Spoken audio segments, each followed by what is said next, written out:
Well, hello. It's Bruce Williams again. I'm sheltering in place here in Bethesda, Maryland. And I want to bring you Gross Path Challenge number 53. I've taken some fairly random slides off my computer. And let's see how we do. Ready to go? Well, here's slide number 1, and it's tissue from a rabbit. Can you give me a morphologic diagnosis, a cause, and name a lesion in another organ? You're going to have to pause to think about this for a minute. Okay, like so many images, the lesion is right absolutely smack in the middle. If you take a look at the aorta of this rabbit, you'll notice this variegated pattern. There's some bright white areas interspersed along the normally translucent gray-white appearance of the aorta. If you took this out of the animal, it would be very hard. It might even stand up like a stick because these white patches are mineral. A morphologic diagnosis is multifocal coalescing aortic mineralization, and the cause is excessive dietary vitamin D. You see this occasionally when diets are formulated improperly, and the animal gets too much vitamin D. Not so much calcium, but vitamin D. What vitamin D does in the animal is it opens up the intestine to absorb calcium. So you get this tremendous absorption of calcium in animals getting too much vitamin D. And rabbits are a special case because unlike most other animals, they excrete a lot of calcium in their bile. So they tend to have a very limited excretion, and they tend to put a lot of this excess mineral down in the tissues. The lesions that you might see in other tissues would be mineralization of the kidneys or the lungs or a lot of other organs in the body.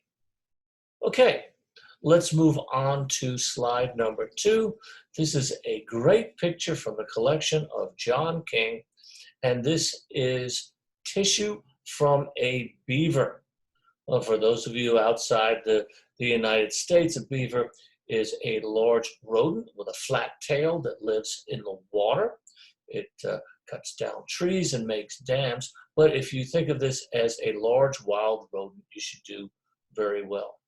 How about a morphologic diagnosis, a cause, and name 2 other lesions in this animal? Okay, time's up.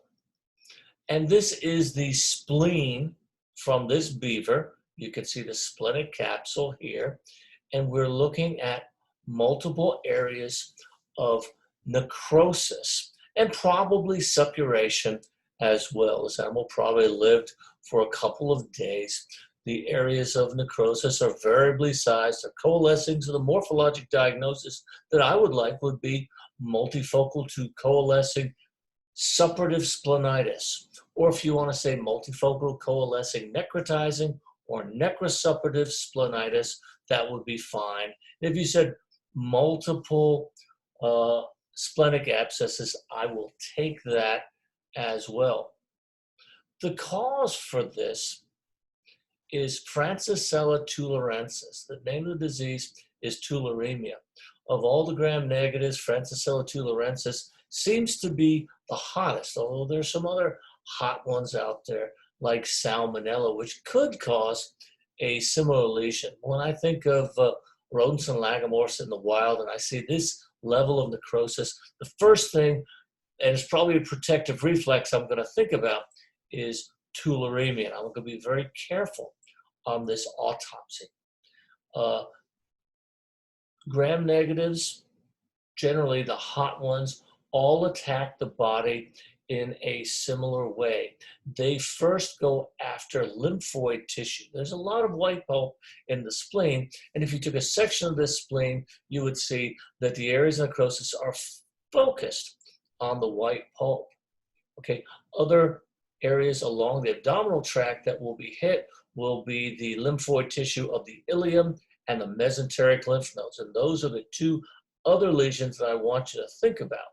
If you said multifocal necrosis within the liver, multifocal necrosuppurative hepatitis, that would be a good one too. Not because there's any lymphoid tissue, but if you think about necrosis and bacteria eating through the wall of your intestine, eventually it's going to get into the blood vessels, it will get into the portal system, and the first place it's going to end up in is the liver.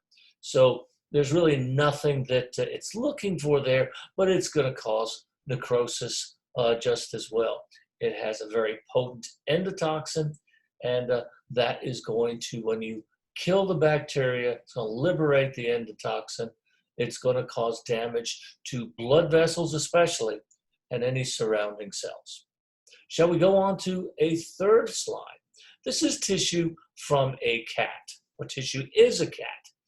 This is a kitten, and I would like a morphologic diagnosis. Okay, time's up. Now, I hope I didn't throw you when I gave you a picture of a kitten, because this basically has all of the lesions that you would associate with something that we may see in ruminants grazing on Veratrum californicum. But what we are looking at are multiple craniofacial, and if we were to incise the cranium, we would see neurologic defects, which are all associated with a problem with the sonic hedgehog gene. And the sonic hedgehog gene during development starts a series of cleavages within the developing brain. And the skull forms around the brain. If you have massive congenital malformation of the brain, you're going to have craniofacial abnormalities as well. Okay, what we're looking at here on the outside is we are looking at a single orbit. We are looking at two fused eyes. You can see them here and here, and they're sitting in a single orbit, and that's known as synophthalmos. Okay, there's no nose here. And actually, if you look up here, this is where the nose is. The whole thing is sort of wacky. And in animals that do develop any rudimentary nose, it sits in the forehead, known as a proboscis. Now, if we were going to open up this skull, we would see a couple of conditions known as holoprosencephaly, where the brain has not split into two halves of the cerebrum. It is one large mass, and Rhinencephaly. It sort of goes along with the misplaced nose, and it means that the normal rhinencephalon, the front part of the brain with the olfactory lobes, does not develop as well. So your morphologic diagnosis, I'm going to give you a lot of latitude here. Synophthalmos, I'm going to take. Holoprosencephaly and Rhinencephaly, I am going to take. This is not associated with ingestion of any plants like we see in ruminants that get into false hellebore or Veratrum californicum, but you can see a very similar defect in any mammalian species, including humans, when you have a defect in the sonic hedgehog gene early on in gestation. Wow, that one went on a long time. Hey, let's do number 4. This is tissue from a dog. Can you give me a morphologic diagnosis? Okay, time's up. Hopefully you paused and you took a good look at this one. And the lesion is right here. It's a classic lesion. It's a non-specific lesion. And we're looking at the caudal part of the cerebellar vermis, okay, that due to brain swelling or perhaps a mass, we really can't tell, everything looks pretty good here, has protruded, been pushed back through the foramen magnum, okay? And what we have here is a very collapsed, congested part of the cerebellum. This may not have caused any problem in this animal, or it may have caused a problem because when you have tremendous swelling back here, you will get pressure down on the brainstem where the respiratory centers are. So it's not a good thing to have, but this is when you see this lesion, you want to go looking for a cause of either edema of the brain or perhaps a mass that's causing it to push backwards. There are a couple of other spots where the brains tend to herniate when you have mass effects. One is right here along the falx cerebrum, and the lateral cingulate gyrus will push over. If you have a mass on this side, it's going to push this gyrus underneath there. It's usually seen pretty far down between the halves of the brain. So that's one. And the posterior hippocampal gyrus, once again, when you have a mass in the front of the brain, sometimes there is this ridge of the bone called the falx cerebri. And this hippocampal gyri back here will push underneath that. So those are the three common places for brain herniation, but of those three, this lesion is by far the most common. If you're looking pretty closely, I would say this is an old dog. I see a little bit of fibrosis here down in the sulci, but that's just an incidental finding of no moment. Okay, this is tissue from a cat. Can you give me, say that again, a cat, because my laundry dryer went off. Can you give me a morphologic diagnosis and two possible causes? Okay, time's up. Okay, the morphologic diagnosis I will take is megacolon or diffuse colonic distension, something like that. Anything like that is absolutely fine. We're looking at the colon, and then the rectum would start here. Here is the hip, which has been dissected back. So we have massively distended colon. And I can give you a number of different causes for this. The easiest and simplest one would be trauma. You can see this in cats that have been hit by a car or whatever. They have a broken pelvis and they don't want to go to the bathroom. A cat can hold it forever, even to its own detriment. So that's not I don't like trauma for a good cause, because everyone can think about that. There are a couple of others that you will see. In white cats, you can see this type of lesion. It's related to Hirschsprung's disease in people as a result of defective migration of pigmented cells from the neural crest at birth. And when you see that, you get defective innervation. Those pigmented cells form the Auerbach's and Meissner's plexus in the colon. And it's very similar to what we might see in white foals. And you can rarely see this as a cause of intestinal or colonic distension in cats. And the other one only affects one specific breed of cat, and that's a Manx cat. Manx cats don't have a tail, or they have congenital defects, and the ones that get away with it just don't have a tail. But you do have a number of them that have damage in the caudal spinal cord, in the lumbosacral plexus, and they can have deficient innervation to their colon or their bladder. It can even be as bad as to develop spina bifida, where you have a defect in the overlying vertebra and the muscles and skin. Remember, if you have defects in neural tissue, you often will have defects in the overlying or the surrounding bone. It just sort of goes together. So we've seen two cases of that, potential cases of that here. Okay, this is tissue from a dog. Can you give me a morphologic diagnosis, a cause, and a breed? Okay, time's up. Now, if this was a rat or a bird or a snake, it would be okay not to have any gyri and sulci.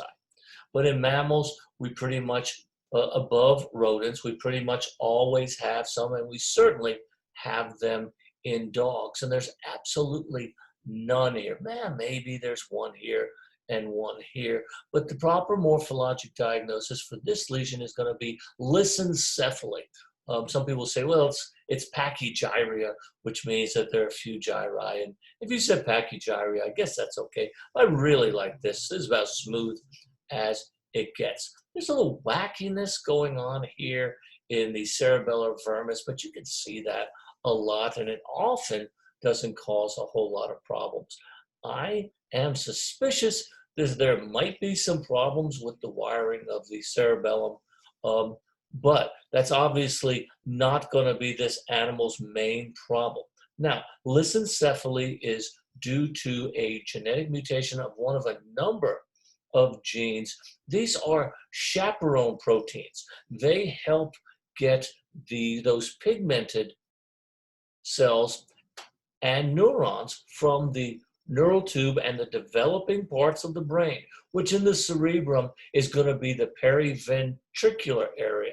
That's where all the germinal cells are. They turn into neurons, they turn into everything. And there are a number of proteins, including such names as relin and filamin and LIS1. That's a good one to remember because lissencephaly, LIS1, and double Corton are the ones that I remember. And those sort of drag or help direct those neurons get to the right place. So if you don't have one or more of those proteins, then those neurons never get to the right parts of the brain, and the brain is wired wrong. These animals generally do not survive. Usually this is seen in small brachycephalic breeds, such as Lhasa Apsos and Shih Tzus and Malteses. Boy, brachycephalic breeds have a lot of issues with their brains, and this is one of the less common, but certainly a striking defect. This is tissue from a calf. Can you give me a morphologic diagnosis? Okay, there's an old picture. It is a fantastic picture. This animal may have lived for a little while after birth, then developed neurologic problems. And if you take a look, we're looking at a cross-section through the skull. Here is the cerebrum. Here is the brainstem. Here is the compressed cerebellum. And then arising in what appears to be the fourth ventricle, underneath the cerebellum in a very classic location, is a tumor which used to be called a medulloblastoma. Nowadays, these are often called primitive neuroectodermal tumors, but those of us that have been around still call them medulloblastomas. You can see this in a number of different species, including rats. I've seen it in a dog, but calves seem to be the most commonly, or at least the most notoriously affected, and it's always in this spot underneath the cerebellum. They're thought to arise from the germinal layer of the cerebellum. Remember, we said the germinal layer of cells which result in the developing brain around the ventricular space. In the cerebellum, they're right underneath the meninges. They tend to migrate down, forming the Purkinje cells and the granular layer. And unfortunately for some of these animals, they very early, either before birth or shortly after birth, they go crazy and they form these neuroectodermal tumors, very characteristic histologically. They have a lot of rosettes. They're sort of triangular shaped, very dark nuclei, very little cytoplasm, and the gross and histologic appearance is very classic for this. So medulloblastoma, nowadays they call them primitive neuroectodermal tumors. Okay, here's tissue from a cat. How about a morphologic diagnosis and a cause? Okay, time's up. We are looking at the cerebrum, and you can see there is an indentation, markedly on one side, perhaps a little on the other, in the area of drainage of the middle cerebral artery. This is a very classic lesion in the cat that is associated with feline ischemic encephalopathy. This is a disease that's seen in the northeast US. You probably can see it in other parts of the country. It's usually seen in the late summer and early fall, and it is the result of migration of Cuterebra emasculator larva, which is a fly. The fly lays its eggs near the nose of a cat. They hatch out, and the larva will go up the nasal cavity through the cribriform plate and wander around in the brain. But characteristically and uniquely, the area that's most often affected is this mid part of the cerebrum, an area of the middle cerebral artery. Nobody really knows exactly what it is about that larva that selects for this area, or even what the acute lesion is. The chronic lesion is necrosis of this area of the brain due to ischemia, whether it is due to vasospasm by irritation of the Cuterebra larva moving through there, whether they release some sort of vasoactive toxin, not exactly sure. Oftentimes it's a unilateral lesion. These animals, during the acute insult, will circle to that side. Sometimes it is bilateral, and those animals just become very obtunded. So first described by Dr. John King back in the 1970s, and Dr. Dale Hunter at Cornell. Feline ischemic encephalopathy. We're looking at the chronic lesion here. Okay, the acute lesion, you would have a lot of hemorrhage and active necrosis in there. Only 2 more slides. This is one of my favorite. Got a lot of brain, but I just grabbed some random slides on this one. And this is tissue from a cat.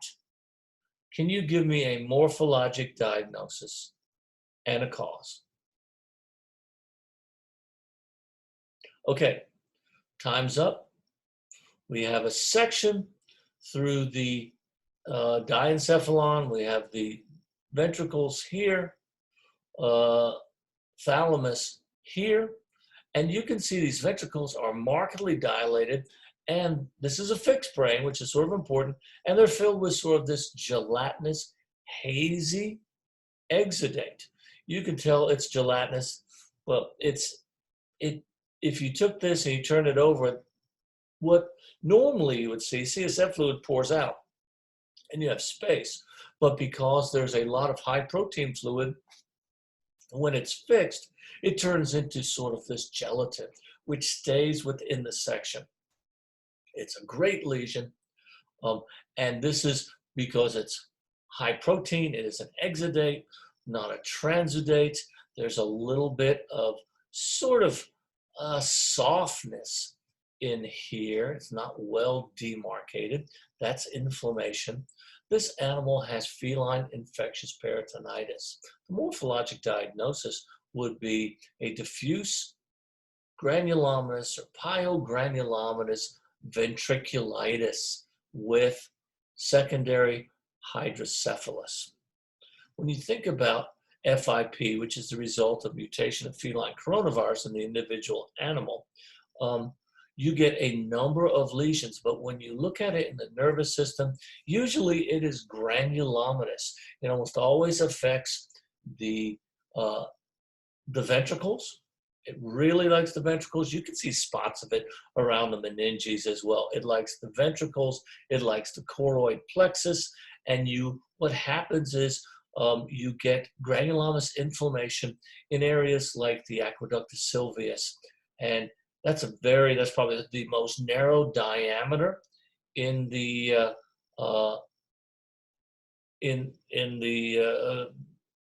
ventricular system. So you get inflammation there, it sort of clogs it up, and everything anterior to that gets blocked and dilated. And so this is what we get, a lot of protein, high protein exudate in those blocked ventricles. You can also see some blockage of the arachnoid villi, which further contributes to hydrocephalus in these cases. But when I think about the lesions of FIP in the brain, in the eyes, which the back part of the eye, remember the retina is an extension of the nervous system. They're really granulomatous. So I like the choice of granulomatous here. One other thing I will say, they're not always granulomatous. A lot of times you may have a lot of lymphocytes. One thing that I've always said is no two cases of FIP look exactly alike. You can see every range from lymphohistiocytic to pyogranulomatous to straight granulomatous. Okay, but the gross lesion, I think I'm happy to go with granulomatous if it's affecting the nervous system at all. Great picture. I think this was originally taken by Dr. Paul Stromberg, and I've been using it with his blessing for probably 25 years, and there's just not another great picture like this one. Okay, our last picture is from a dog. I would like a morphologic diagnosis and name the disease. Okay, time's up. Nothing else really looks like this. This is a great lesion. This is from a young dog, maybe 4 months or 6 months of age, often a large breed dog, and we're looking at the growth plate right here. It's still open, but it looks great. There's nothing going on with the growth plate, but we have this large area of necrosis affecting the primary spongiosis. It extends all the way across this bone. There's a special term for this lesion, and it's known as an infraction. It's essentially a fracture without lateral displacements of the two fragments, but there's nothing here. It's a big hole. If you took a section on either side, you're going to see a large number of viable and degenerate neutrophils.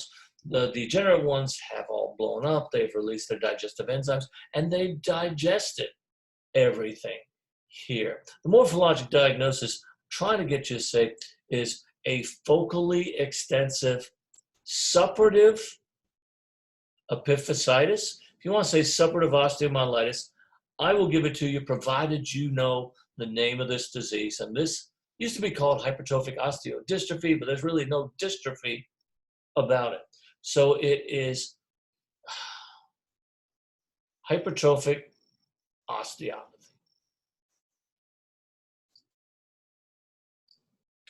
And sometimes I just go too fast and get too excited, and I hate when they change the name of the diseases. So I'm wrong.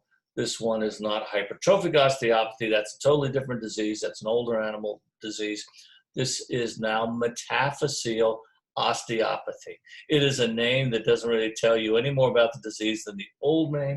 It does tell you it is in the metaphysis, and that's good. And osteopathy literally means it's a bone I don't know. And there's a lot we don't know about this particular condition. It is a disease that's usually seen in animals with open growth plates, and they probably have had some form of severe infectious or inflammatory disease previously. It's been documented in a lot of animals following parvovirus. It's been seen in animals with cyclic neutropenia, which have adhesion defects in their neutrophils. But for some reason, you have a tremendous number of neutrophils, which I'm still learning this technology. A lot of neutrophils which end up here just subjacent to the epiphysis. And as we said before, everything is just melted there. These animals are extremely painful when they walk. A lot of them end up being put down because it's really difficult with a defect like that to nurse these animals through this. So focally extensive suppurative osteomyelitis with infraction, a perfect morphologic diagnosis.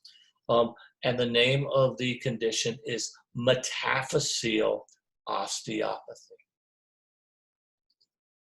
Okay, well, that takes us to the end of this Growth Path Challenge. I hope you liked it. I'm going to continue to try and get these up on an even more regular basis than in the past because, like so many of you, I'm here at home and not a lot going on right now. And who knows how long we are going to be stuck here. But I wish that all of you stay indoors, Be safe. Take every precaution because I care about every single one of you out there. And if something happens to you, who's going to look at my growth path challenges? So hopefully I will see you tomorrow with another growth path challenge. I hope you've enjoyed this one, and take care.